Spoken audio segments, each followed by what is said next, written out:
Java tutorials. In this video tutorial, I'm going to talk about the table or column alias in Oracle database. So let's try to understand what is a table or column alias.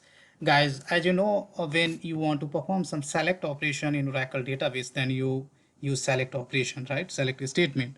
And there, if you don't want to select all the columns, then you may specify all the column list in the select operation, right? And of course you can select those column values from the any table, right?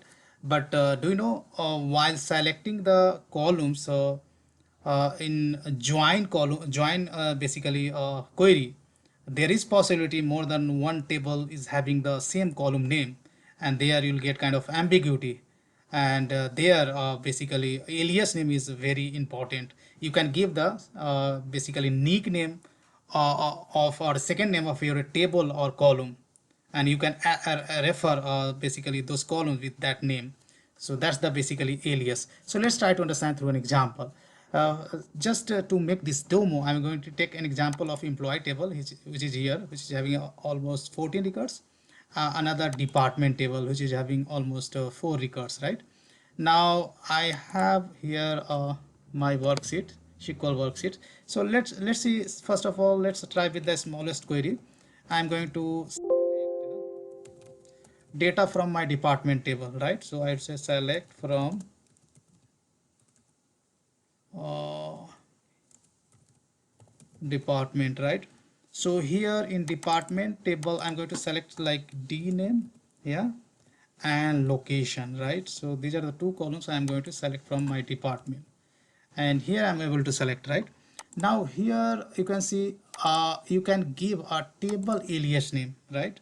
So so here these columns basically we can access by, of course, table name. Like we can do the table name dot column name, something like that. Table name dot column name, that is perfectly fine, and still I'm able to access.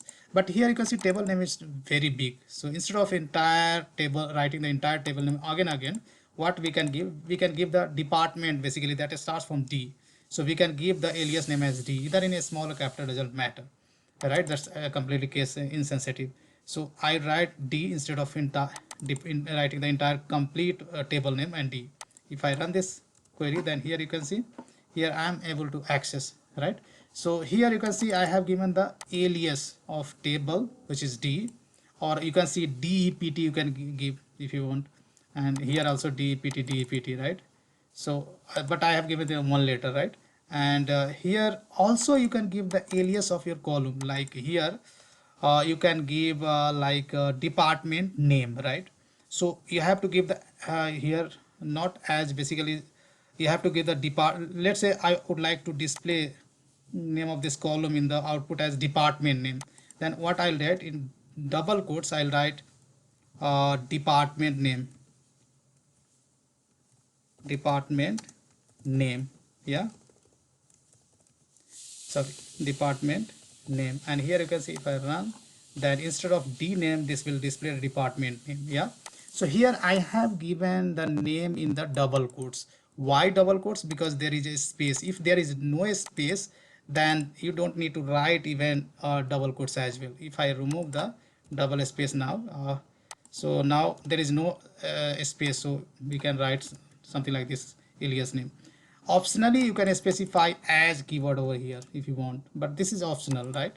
So these are the keep in mind. If your alias name contains a space, then you have to write in the double quotes, else you don't need to give the double quotes, right? So this way you can give the basically alias name to your table as well as your column, right? Pretty much clear, right?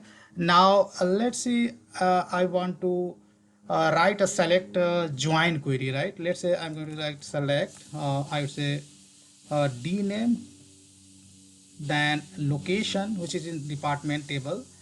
Then I would like to write E name, which is employee table, and then cell, which is from the employee table. From I would write uh, department, and inner join I write inner join employee on I would write department dot dept, sorry, dept number equals to employee dot dept number, right?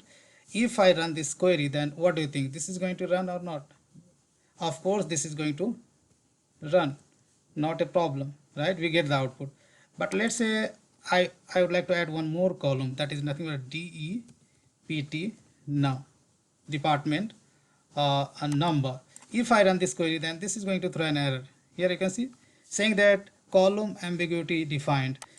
Reason is that now as far as department number was not there, this query was executing perfectly fine.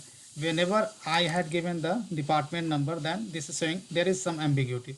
Reason is that we have department number in both the tables, employee tables as well as in department table. If you look into the department, then we have a department number. If you look at the employee table, then we have also a department number here, right? And that's the ambiguity. To resolve this ambiguity, what we can do, you can take a basically alias name. Here you can see either D or DEPT, and here I'm going to take E, and this is the alias of employee. And now here you can see D dot department.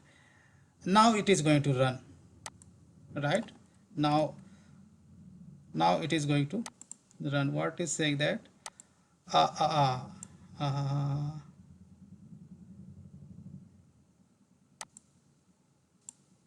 okay, so here we have given the alias name, so this is suggesting me to use now alias name instead of table name.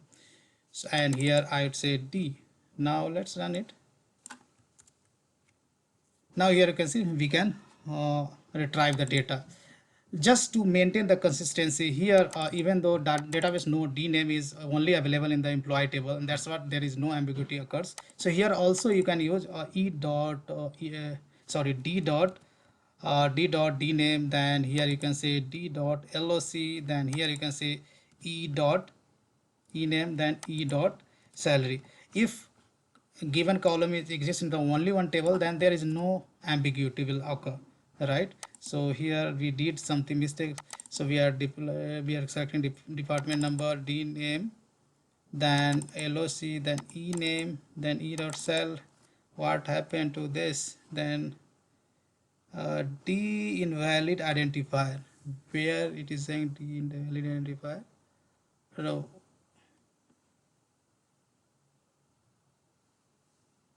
Okay, so let me format this one, then you'll get. Just format by pressing Ctrl F7, and now if I run, then this will give me the basically line number. So saying that in line number 5 there is some problem. So line number 5 D, here you will have to write D dot, yeah. So there was comma, that's the problem. So now if I run this application, run this query, then we get the output, right? So guys, as you can see, sometimes you will have to use alias of your table mandatorily, right? When you when you perform joining, and same column name is present in more than one tables, right? There may be some ambiguity, but if you are selecting data from the single table, then using alias is your own choice, right? So here instead of D name, if I display department name, then people understand very well, right? So that's all I have in this video tutorial, guys. Big thank you, and see you there in the next video tutorial.